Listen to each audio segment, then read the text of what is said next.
As I was observing the United States holiday of Memorial Day, I kept filling my mind with good tips for how you and I can build our teams more effectively, more surely, more certainly. And today I'm going to share with you. Hi, I'm Connie Suarez. I'm a network marketing mentor. My passion is to help hardworking network marketers help their teams cross stage. That passion comes from years of frustration as I used old school strategies to help them cross stage, and they were not a good fit for me or my team. So I started looking for a better way, and I found one. And now I am sharing it with people right here for all the hard-working network marketing leaders who want to see their teams cross stage. Today's topic is kind of tied to the holiday we just observed. Winston Churchill and his ability to persuade. How he became the persuasive speaker is a story for history, and we won't go into that. But here is what we can take away from how he was persuasive, how we can become more persuasive, more compelling, more effective as influencers on social media and in communication with our team, in speaking from the stage in front of an audience to writing.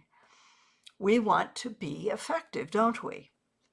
And I got this information that I will be sharing with you from an article that showed up in my inbox every day.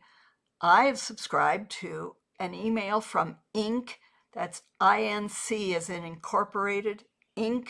magazine, and they fill that email with good articles that are geared towards business leaders. Many of the time it's geared towards corporate business, but even those I can glean great leadership and marketing tips. And I from time to time do share them here with you. If you're interested in getting the article that I'm going to be using as a source, then go ahead and comment Inc. link, and I'll get that to you. Now, for today's tip on how to be more persuasive. Winston Churchill was a giant of a politician. His career spanned a lot of history in what you will find in the history books today. And he experienced a lot of success, but he also had a lot of failure. He failed for years to persuade the world that Adolf Hitler was a threat. And because of the hangover that the world had from the First World War, they were very reluctant to do anything that would get them involved in the second. That's for another day to discuss all of that.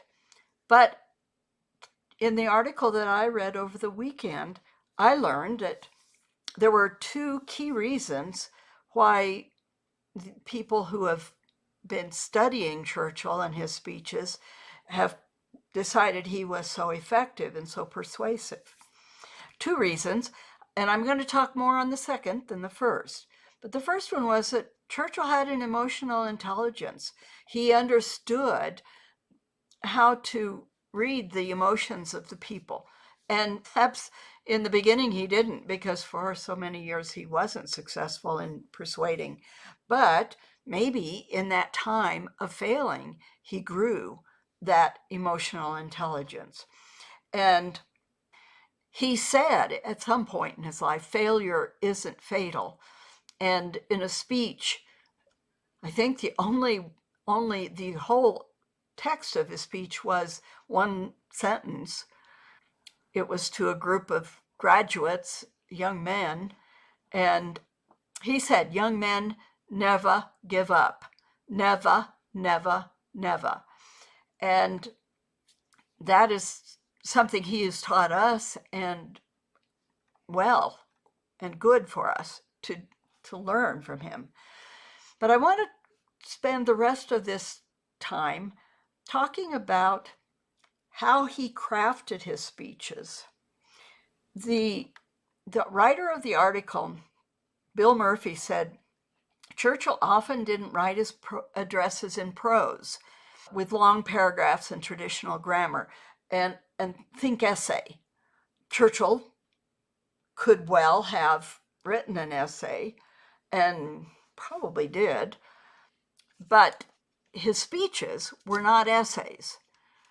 Instead, his drafts often looked like poetry, with short lines, broken text, and single words or phrases on their lines for emphasis.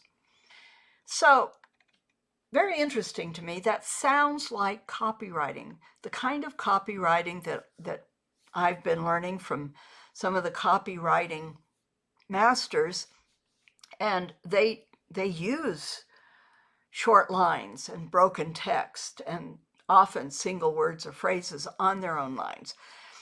And they do that in part for at least for written social media posts, for readability. And we can learn from that. People won't read a paragraph these days. The longer the paragraph, the less eyes we'll have on it. We have to take our thoughts and we need to give them in short phrases like poetry.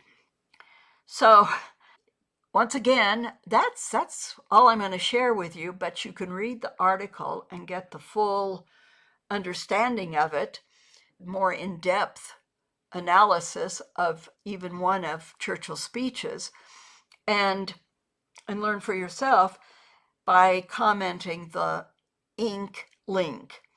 And I expect when you go to that article that you might get an invitation from Inc. to sign up for the daily emails. And I highly recommend them. So learn from one of the most persuasive speakers in modern history. Let's be less formal in our writing and speaking. Here's my take on this. Let's wrap the key words of our message in our passion. I hope this has been helpful for you.